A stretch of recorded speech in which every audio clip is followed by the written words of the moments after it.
Bienvenidos a su canal de la Iglesia Bíblica Bautista, Razón para Vivir, con el pastor Jared Suárez.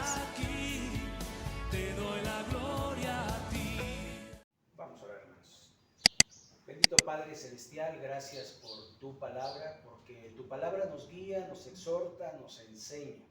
Y te pedimos, Padre, que este tiempo pueda ser pues un alimento para nuestra vida, porque no solo de pan vivirá el hombre, sino de toda palabra que sale de tu boca, Señor. Ayúdanos a comprender lo que quieres decirnos, a ponerlo en obra y que tu nombre sea glorificado. Señor, pedimos que tú obres en nuestras vidas para ser las personas que quieres que seamos, para la gloria y la honra tuya. Y en el nombre de Jesús. Amén.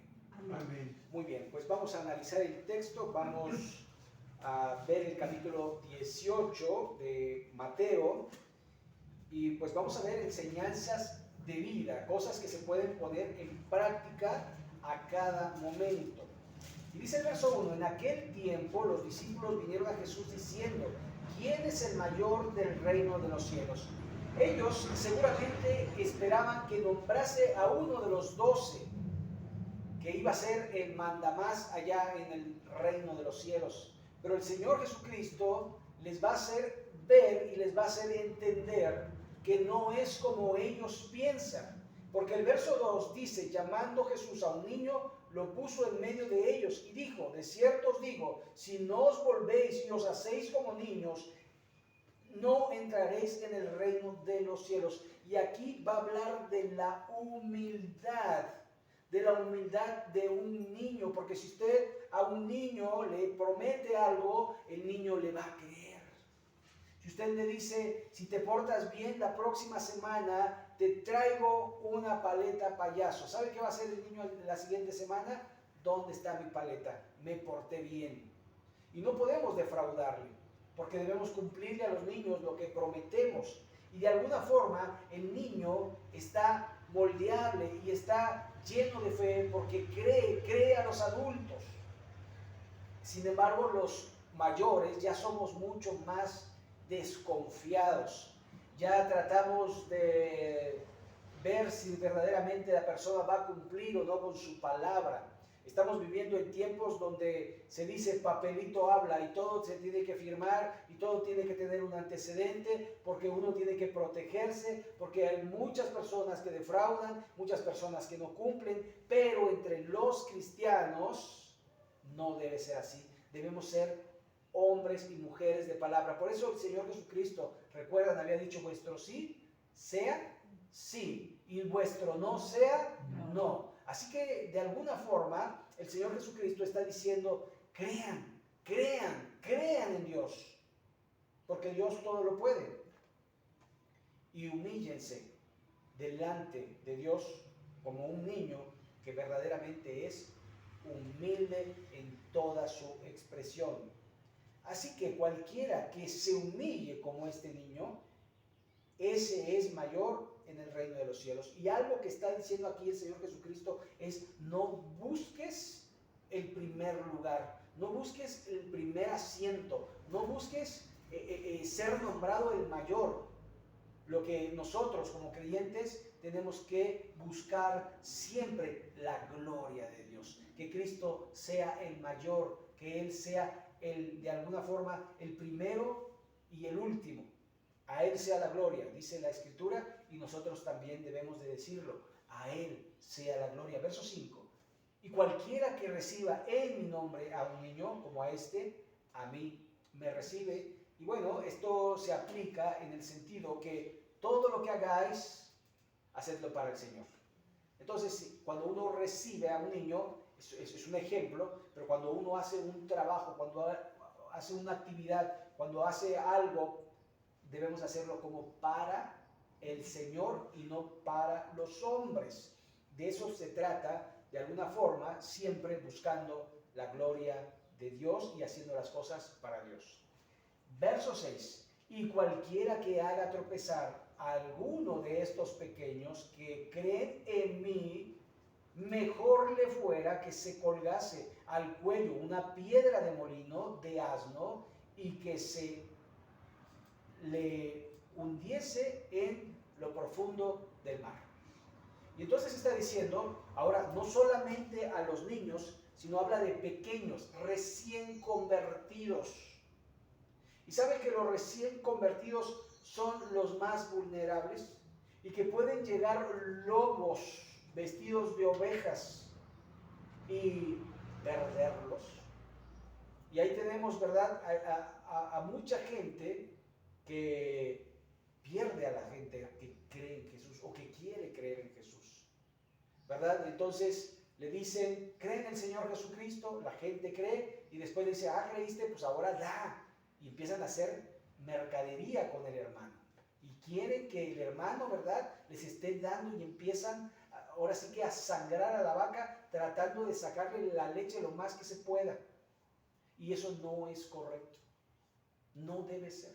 Pero no solamente en esa área, sino en la insana doctrina. Porque enseñan cosas emocionales, cosas que son pasajeras, no enseñan las cosas eternas de la palabra de Dios, o tratan o tergiversan el texto bíblico para decir lo que ellos quieren decir, manipulando siempre la palabra de Dios. Y Dios lo condena de tal manera que dice, mejor le fuera que se colgase, ¿verdad?, que se atase una cuerda de una piedra de molino en su cuello y sea lanzado al fondo del mar.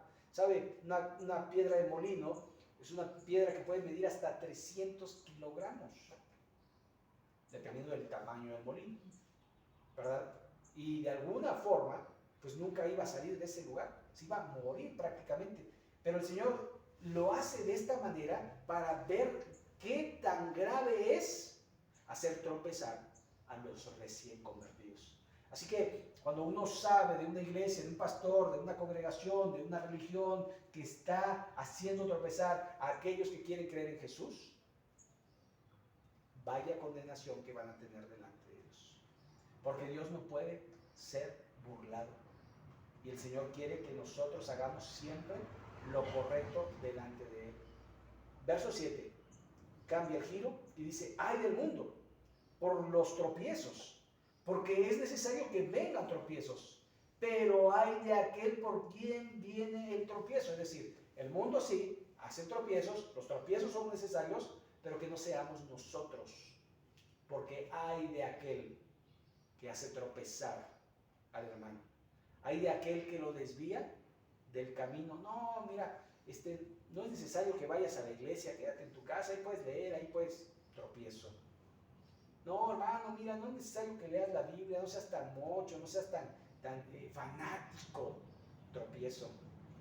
Ay, ¿para qué memorizas? No es necesario memorizar, con que medio lo entiendas, eso es suficiente, tropiezo. Porque hay mucha gente que quiere y que necesita crecer en la palabra de Dios y uno no tiene que hacerlos tropezar para que no crezcan, porque el Señor quiere que nosotros crezcamos en su gracia y en su conocimiento. De manera que nosotros debemos de evitar ser tropiezo para los demás. Hay aquellos, ¿verdad?, cristianos más viejos que le dicen a los otros, vente, vamos a echarnos unas. Si una no es ninguna, no pasa nada. Además, eso de no tomar vino es para los pastores, ¿verdad? Y el hermano tiene problemas de alcoholismo y lo pierde. O tiene problemas de tabaquismo y lo pierde. Por eso debemos de evitar cosas que pueden ser de tropiezo para nuestro hermano. ¿Se acuerda? El apóstol Pablo había dado un ejemplo en Corintios y dice, si a tu hermano le es ocasión comer carne, no comas carne. Carne. No está hablando de vino ni de vicios, está hablando de carne, de comida, para no hacer tropezar a tu hermano. El contexto es que esa carne había sido sacrificada a los ídolos. Por eso el apóstol le había dicho, cuando vais a la carnicería, no preguntes si es sacrificada a los ídolos, tú cómprala, tú cocínala y tú cómetela. Pero, si eso es tropiezo a tu hermano, no lo hagas. No lo hagas por amor a tu hermano. Es decir, no debemos hacer tropezar a los más débiles. Verso 8. Por tanto, si tu mano o tu pie te es ocasión de caer, córtalo y échalo de ti, mejor es entrar en la vida cojo o manco que teniendo 2 manos o 2 pies ser echado en el fuego eterno. Y si tu ojo te es ocasión de caer, sácalo y échalo de ti. Mejor te es entrar con un solo ojo en la vida que teniendo 2 ojos ser echado en el infierno de fuego. Y aquí, verdaderamente, si esto fuera literal, porque esto es una hipérbole en el lenguaje, es una exageración y quiere decir el Señor que sería mejor, pero si no fuese así, o si fuese literal, pues realmente todos estaríamos mancos, cojos y tuertos. Pero la realidad es que el Señor Jesucristo lo que quiere decir es que veas cuáles son tus debilidades. Si tienes debilidades porque tus pies te llevan a ciertos lugares, o con tus manos porque hacen ciertas actividades, o con tus ojos porque ves ciertas cosas, entonces te está diciendo, detecta tus puntos débiles. Mejor sería que los sacaras. Pero no, el Señor no quiere que te lo saques. El Señor quiere que abandones actividades que te lleven a pecar contra Dios y contra ti mismo. Porque el que peca se afecta a sí mismo. Y también a veces el pecado va a afectar a la familia. Por ejemplo, el pecado de adulterio no solamente afecta a la esposa o al esposo, sino afecta a los hijos y los marca de por vida.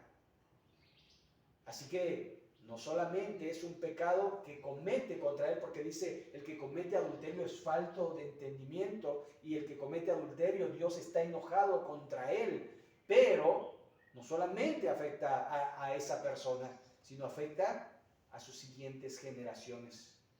Así que de alguna forma uno tiene que estar atento para hacer las cosas correctas delante de Dios, y también pensar que Dios puede alcanzar la maldad de los padres hacia los hijos hasta la 3ª y 4ª generación de los que le aborrecen. Por tanto, los hijos de padres adúlteros tienen que renunciar no solamente al pecado de sus padres, sino al pecado de sus abuelos y al pecado de sus bisabuelos, porque aún nos pueden alcanzar. Y a veces no lo alcanzan en la 1ª o en la 2ª, pero en la 4ª generación. Y debemos enseñarle a nuestros hijos que renuncien a los pecados de sus padres, para que de alguna manera puedan estar libres de toda atadura. Recuerden que el pecado nos persigue, es el pecado que nos asedia. ¿Se acuerdan? Allí en Hebreos 12, aunque no memorizamos el primer versículo, sino memorizamos el versículo 2, dice, por tanto, teniendo tan grande nube de testigos, despojémonos de todo peso y del pecado que nos asedia. Y después viene el versículo que memorizamos, puesto los ojos en Jesús, el autor y consumador de la fe. ¿Sí? Entonces, de alguna manera, el pecado está al acecho. ¿Se acuerdan que fue lo que le dijo también Dios a Caín? El pecado está al acecho, Caín. Y después le preguntó, ¿qué has hecho? De alguna manera, el pecado nos persigue, por lo tanto tenemos que estar atentos a nuestro alrededor, qué es lo que estamos haciendo y cuáles son nuestras debilidades, y trabajar en ello, orando en todo tiempo, con toda oración y súplica, para que el Señor nos pueda fortalecer siempre. Versículo 10. Mirad que no menospreciéis a uno de estos pequeños, porque os digo que sus ángeles en los cielos ven siempre el rostro de mi Padre que está en los cielos. Aquí hablamos de ángeles protectores. La Iglesia Católica le dice el ángel de la guarda. Bueno, nosotros entendemos que hay ángeles que nos protegen, y a veces ni siquiera nos damos cuenta de los peligros de los cuales nos ha librado. Ni siquiera a veces nos damos cuenta, pero muchas veces se nos hizo tarde por alguna razón, y cuando pasamos hubo un choque, hubo un choque a la hora que tendríamos que haber pasado nosotros. Tal vez éramos nosotros. Dios de alguna forma va a controlar los tiempos cuando Él no quiere que sucedan cosas porque no hay un propósito, pero cuando hay, lo va a permitir. Necesitamos de alguna manera entonces saber que el Señor tiene su ángel, y de hecho dice el Salmo, el ángel de Jehová acampa alrededor de los que le temen y los defiende. Así que nosotros debemos de estar seguros de que el Señor nos protege y manda a sus ángeles.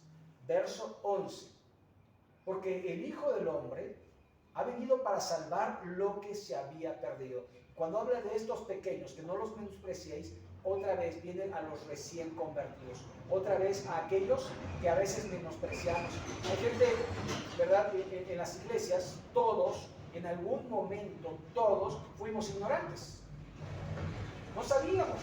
De hecho, yo me acuerdo, cuando llegué al Instituto Bíblico en Guadalajara, me acuerdo que yo no sabía, aunque yo de niño había leído la Biblia y había memorizado y sabía muchas lecciones, pero no sabía usar la Biblia. No sabía usar la Biblia. Otra vez tuve que memorizar los 39 del Antiguo, los 27 del Nuevo, y otra vez empezar. ¿Sabe que yo cuando iba a hacer mi devocional, porque nadie me enseñó a hacer mi devocional, ¿sabe qué hacía yo para poder hacer mi devocional? Yo oraba a Dios y le decía, Señor, tengo tu palabra, háblame a través de ella, y donde cayera. Ese era mi devocional, ¿verdad? Y donde cayera, ahí leía. Pero solo leía. Nunca me enseñaron, ni siquiera en el Instituto Bíblico ahí en Guadalajara. Entonces yo veía a mis compañeros que leían, pero yo no sabía que había que confesar pecados, yo no sabía que había que adorar a Dios, yo no sabía muchas cosas. Yo llegué ahí sabiendo nada. Y de alguna forma empecé mal, porque empecé con lo sólido, no con lo blandito, no con lo, decían como niños recién nacidos de leche adulterada, para que podáis crecer en la salvación, no adulterada, para que crezcáis en la salvación. Y entonces yo empecé a comer alimento sólido, y pues me indigesté de alimento sólido. Tenía métodos de estudio bíblico, tenía síntesis del Nuevo Testamento, tenía predicación expositiva, tenía un montón de cosas, pero no sabía lo principal, que era tener una comunión con el Señor, una comunión diaria. Y de alguna forma no debemos menospreciar a aquellos que empiezan, aquellos que no saben orar, aquellos que no saben buscar en la palabra de Dios, aquellos que no saben la doctrina, que no saben de Cristo. Y a veces decimos, ay, qué preguntas tan tontas. Bueno, pues esas preguntas también las hicimos nosotros.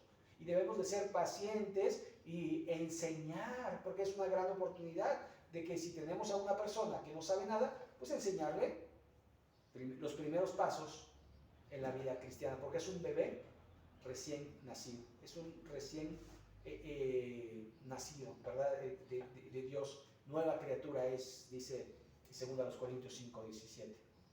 Bien, seguimos. Verso 12. ¿Qué os parece?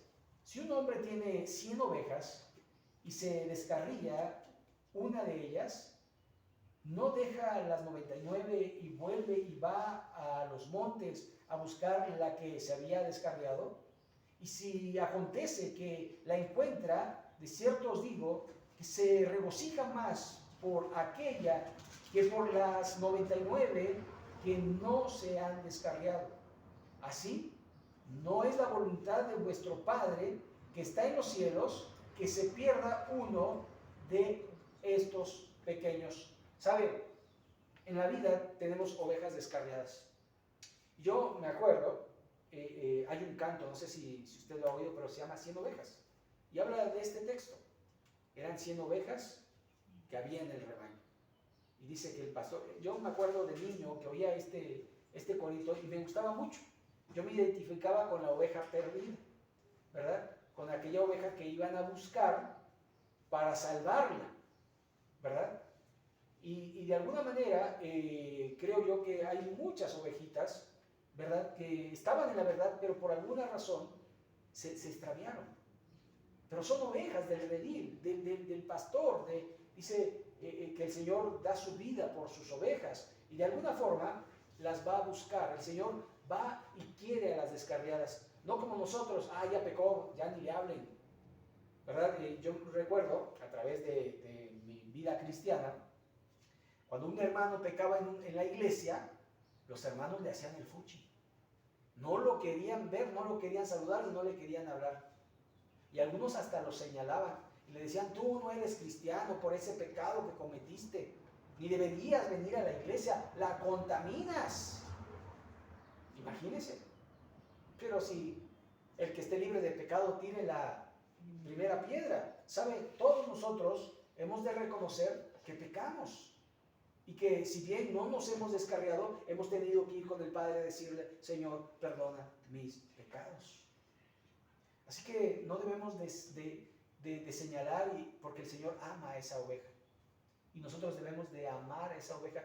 Allí en Gálatas capítulo 6, el verso 1 dice, si algún hermano es sorprendido en alguna falta, vosotros que sois espirituales, restauradlo con espíritu de mansedumbre, considerándote a ti mismo, no sea que seas tentado.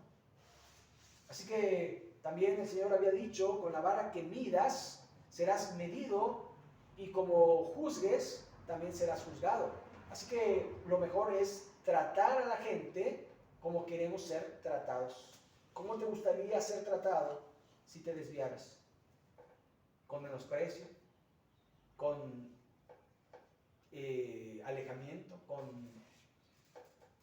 Por eso debemos de considerarnos a nosotros mismos. ¿Cómo queremos ser tratados?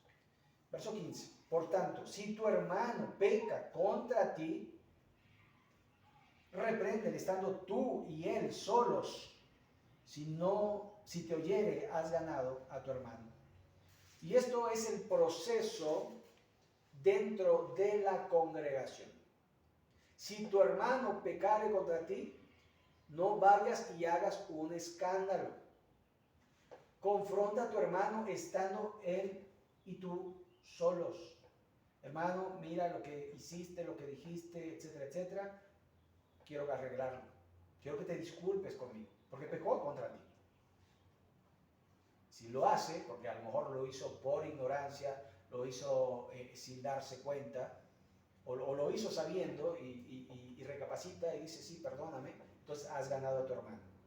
Mas si no te oyere, toma a uno contigo, a uno o dos, para que en boca de 2 o 3 testigos conste toda palabra. Es decir, llamas a 2 o 3 y les dices, el hermano pecó contra mí, pero tú ya habías hablado con él antes y no hubo ninguna reacción de parte del hermano. Entonces vas con 2 y 3 y vas con el hermano. ¿Sabe? Regularmente lo que hacemos cuando alguien habla de nosotros, como nos sentimos dolidos, empezamos a decirle a los hermanos, fíjate que fulano de tal anda hablando de mí. Que fulano, y empieza uno a contaminar la iglesia. No murmuréis los unos de los otros. Habla con tu hermano, y si no te oye, llama a 2 o 3 para que conste toda palabra. Verso 17, si no los oyere a ellos, dilo a la iglesia.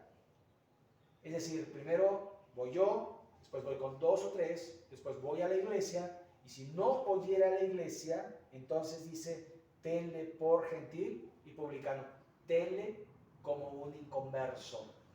Y esto es una expulsión de la congregación para aquel hermano que no está dispuesto a pedir perdón, a no reconciliarse con su hermano. Verso 18. De cierto os digo que todo lo que atéis en la tierra será atado en el cielo, y todo lo que desatéis en la tierra será desatado en el cielo.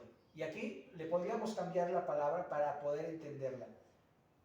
De cierto os digo, todo lo que perdonéis en la tierra será perdonado en el cielo, y todo lo que no perdones en la tierra no será perdonado en el cielo.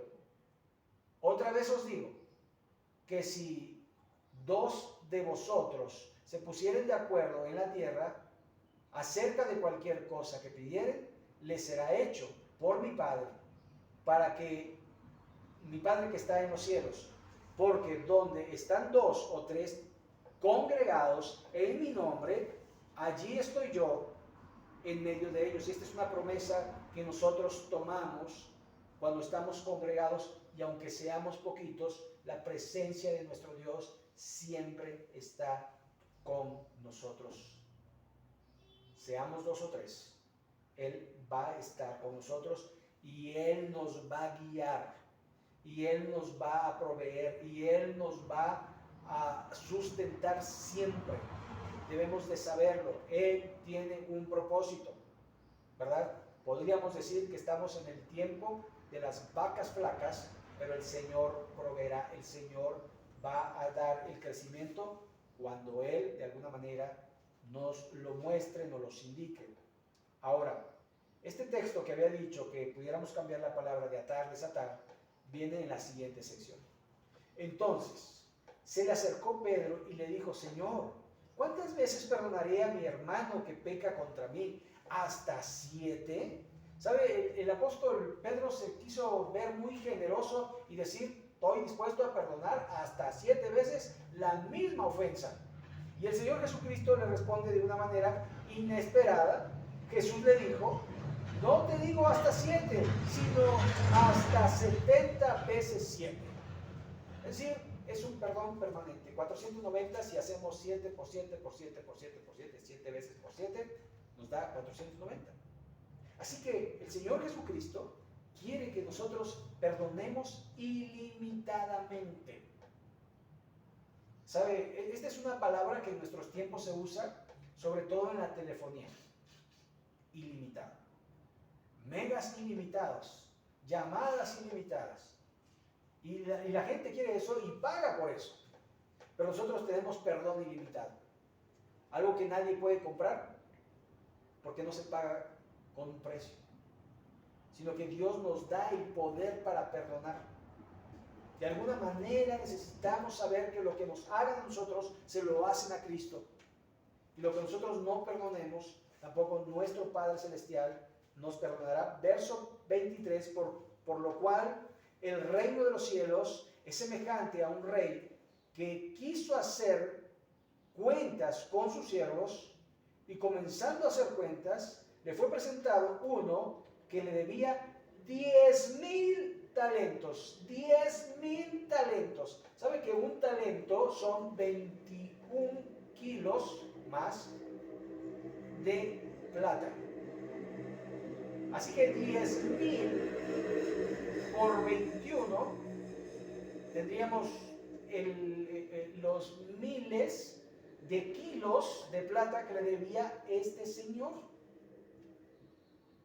Es decir, era una deuda casi, podríamos decirlo, impagable. Y podríamos también decir que esta era la deuda de un año. Así que, verso 25, a este, como no pudo pagar, ordenó su señor venderle, y a su mujer e hijos, y a todo lo que tenía, para que se le pagase la deuda. Entonces, la única forma de que podía saldar, bueno, pues te vendo a tu esposa y vendo a tus hijos, y ahí más o menos me pongo a mano, más o menos, porque no daban tanto por un esclavo. Ahora, sigue diciendo. Entonces, 26, aquel siervo postrado le suplicaba diciendo: Señor, ten paciencia conmigo y yo te lo pagaré todo. El Señor, que vio que quizás era imposible pagarla, que realmente le pagara, el Señor de aquel siervo, movido a misericordia, le soltó y le perdonó la deuda. Toda la deuda se la perdonó. Pero, dice acá, y cuando dice pero, pare. Y cuando dice pero, podríamos pensar la mosca en la sopa. Ese pequeño error que va a cometer este hombre. Pero saliendo, aquel siervo halló a uno de sus consiervos que le debía 100 denarios, y haciendo de él le ahogaba diciendo: págame lo que me debes. 100 denarios equivale al sueldo de un día. Es decir, era un jornal. Lo que le debía su consiervo. Dice que lo asió, es decir, lo trató violentamente, lo que no hicieron con él. Lo asió. Dice que lo ahogaba, diciendo, págame lo que me debes. Verso 29. Entonces su consiervo, postrándose a sus pies, es decir, hizo lo mismo que él, le rogaba diciendo, ten paciencia conmigo y yo te lo pagaré todo. Mas él no quiso, sino fue y le echó en la cárcel hasta que pagase la deuda. ¿Sabe? Lo poco agradecidos que podemos ser. ¿Sabe que lo que hemos recibido por gracia debemos de darlo por gracia? Y el perdón y la salvación ha sido por la gracia de nuestro Señor Jesucristo, porque por gracia sois salvos, por medio de la fe, y esto no es de vosotros, sino que es un don de Dios, no por obras para que nadie se gloríe. ¿Sabe? Así como hemos sido perdonados, también debemos de perdonar a los que nos ofenden. Y aquí están las actitudes, porque Dios nos ha perdonado muchas cosas, muchas cosas. ¿Por qué no somos capaces nosotros de perdonar a nuestro hermano que nos ha ofendido en una ocasión? Había dicho el Señor hasta 70 veces, pero como sabemos que nos cuesta trabajo, nos va a dar una lección de vida a través de este ejemplo. Algunos hemos sido perdonados mucho. Tenemos que perdonar mucho.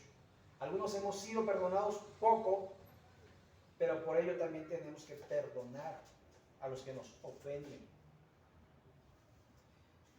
Viendo, verso 31, sus consiervos lo que pasaba, se entristecieron mucho y fueron y refirieron a su señor todo lo que había pasado. ¿Sabe? Sus consiervos lo vieron y se entristecieron, digamos que del cielo al infierno.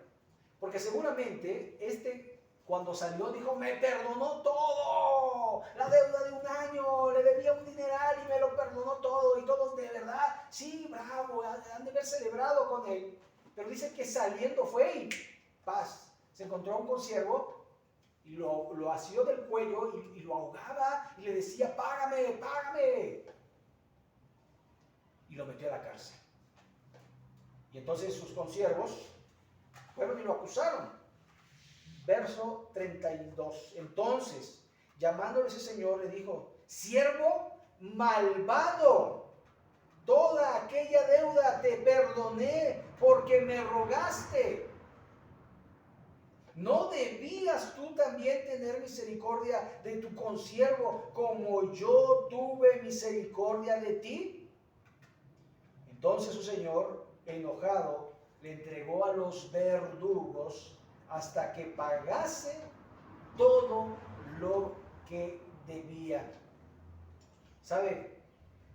El Señor de alguna manera trabaja de maneras que nosotros no entendemos. Pero si nosotros no perdonamos, traemos condenación a nuestra vida. Si nosotros no hacemos lo correcto como Dios ha hecho con nosotros, entonces Dios se va a encargar de seguir dándonos lecciones a través de disciplina. El Señor va a tocar nuestra vida cuando no estamos dispuestos a perdonar. Él quiere que perdonemos. Verso 35. Así también mi Padre Celestial hará con vosotros si no perdonáis de todo corazón cada uno a su hermano sus ofensas. ¿Sabe? Es mejor perdonar que Dios trate con nosotros. Dios quiere, de alguna manera, que nuestro corazón sea transformado, que nuestro corazón sea cambiado, que nuestro corazón, de alguna manera, sea como el corazón de Dios. Como David, que era un hombre conforme al corazón de Dios. De alguna manera Dios quiere que nosotros seamos conforme a su corazón. Y ver nuestra vida y ver nuestro interior y decir, ¿estoy perdonando o tengo allí rencor contra alguien? no he perdonado a ciertas personas, no me he perdonado a mí mismo. ¿A quién tengo que perdonar? ¿Sabe? Cuando uno recuerda a una persona y me causa dolor recordar tan solamente a esa persona, es porque tengo resentimiento. Y yo tengo que decir, Señor, yo lo perdono. En tu nombre, yo lo perdono. Me hizo daño, Señor, pero yo lo perdono. Señor, no permitas que en mi vida haya resentimiento. Límpiame de toda maldad. Como tú me perdonaste, yo también perdono a los demás. Así que esa es la lección que de alguna manera el Señor nos quiere enseñar. Perdonar. Una vez, no. 7 veces, no. Hasta 70 veces 7. 70 veces 7. Así que unas 490 veces diario, porque cada día es nuevo, cada mañana es nueva, cada día debemos de ir perdonando a nuestro hermano que nos ofende. Y recuerden, no hablar del hermano, mejor hablar con el hermano. Vamos a orar para concluir. Les invito, pongamos en pie. Bendito Padre Celestial, gracias por tu palabra, gracias porque pues, nos das el ejemplo de perdón, porque aún en la cruz Jesucristo decía, Padre, perdónanos, porque no saben lo que hacen. Señor, ayúdanos a tener un corazón perdonador, ayúdanos a no poner tropiezo a los más débiles, sino ayudarlos a crecer, ayúdanos a no menospreciar, porque también un tiempo nosotros no sabíamos nada. Señor bendito, bendice tu palabra en nuestra vida, que pueda ser de bendición, que podamos ponerla en obra y que tu nombre se glorifique a través de nuestras vidas. Señor, bendice esta semana, bendícenos, guíanos a través de ella, ayúdanos a glorificar tu nombre. Y también, Señor, te ruego por nuestros hermanos que no vinieron, que tú, Señor, conoces las razones, que tú pongas en su corazón congregarse, porque tu palabra dice, no dejando de congregarnos como algunos tienen por costumbre. Señor, bendice a mis hermanos, provea sus necesidades, ayúdalos en todo y glorifícate a través de nuestras vidas. Te lo pedimos, Señor, en el nombre de Jesucristo.